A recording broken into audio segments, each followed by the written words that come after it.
how long into somebody's fitness journey do they need to start looking farther than just calories in, calories out, macros, micros, those types of things? So I mean, there's a pyramid of like what's more important. Are you eating how much you eat versus what you eat, and then obviously timing and those things. And then, you take a step back and you talk about, you know, fueling. If you have an extra goal and you know what you need to hit, and if you're trying to gain weight, lose weight, that can kind of, gauge how much you should eat based off how much you should fuel your body. Obviously, cravings are involved, and those can be, deterred, based off of water intake and how much whole foods you're eating and protein. But if you're looking at, the big picture of do I need to get enough micronutrients, macronutrients, and periodization, right? It's kind of a catch 22 on both. Like if you're eating enough whole foods, you're going to be full longer. Therefore, you probably not going to eat, as much calories. Um, and then, and you can it's very hard to overeat on fruit, veggies, and good meat. It's very hard. Those keep you full very long. They are rich in nutrients and they're low in calories. So, and then if you eat things that are very high in calories and very high in processed foods, they're typically higher in the calories. They're not as very high in the micronutrients.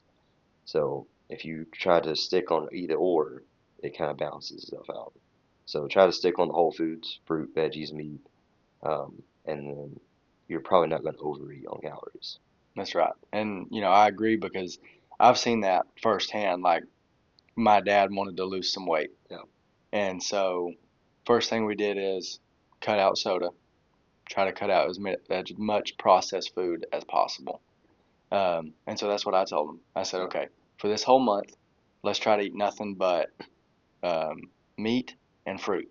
If it's not meat and if it's not fruit, we're not eating it. yeah, And he lost 30 pounds in a month. I think a lot of that was probably cutting out a lot of the processed sugar and soda and the processed meat that he was eating. Um, but really, like you said, like nobody's getting fat off of fruit. no. Have you ever seen it? It's like 90%, 99% water, depending on type of fruit. Right. And then those sugars are processed differently. I mean, they're still, you know, it's mostly water, a little fruit, low calories. That fructose, you know, is not going to do anything crazy to your body. It's good, actually, going to be healthy energy. Um, but then, like you talked about the micronutrients, but there's also periodization, and a lot of people will try to stress out about when you eat. And it's like, are you eating before, after you work out? Are you eating a breakfast? Are you not eating breakfast? Are you intermittent fasting? I don't think that is as important as how much you eat and what you eat. Now, you can get in the weeds of like as an athlete or somebody who's really trying to dial in something and go with periodization. But on the grand scheme of things, that's not important. But if you are trying to perform at a very high level, then periodization is one of those last final steps that you can kind of dial in. Yeah, 100%. I think that basically the research that I've seen has showed that if you're going to train more than once a day, then that's when the meal timing yeah, is really going to be necessary. So you can be fueled for your next workout or yeah, workouts if you train 2 to 3 times a day. and recover from the past one. Right. So, yeah, like they say there's that anabolic window of you better have a protein shake within 30 minutes. Yeah, Now, is that 100% true?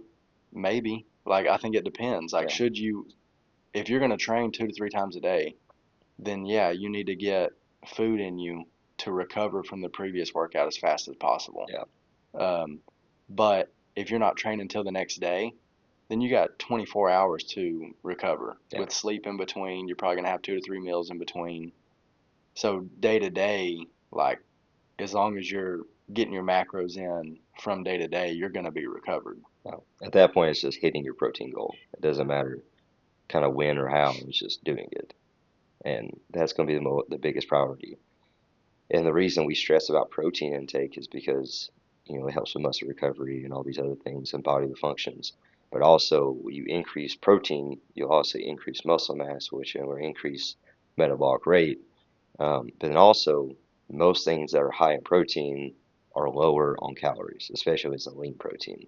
So, it's if you eat things that are high in protein, you're going to be full longer, therefore you're not going to overeat. And it can kind of curve a lot of the cravings for sugar and those things and carbohydrates. So, those bad carbs, high in sugar processed foods, if you're eating protein, you're probably not going to crave that nearly as much.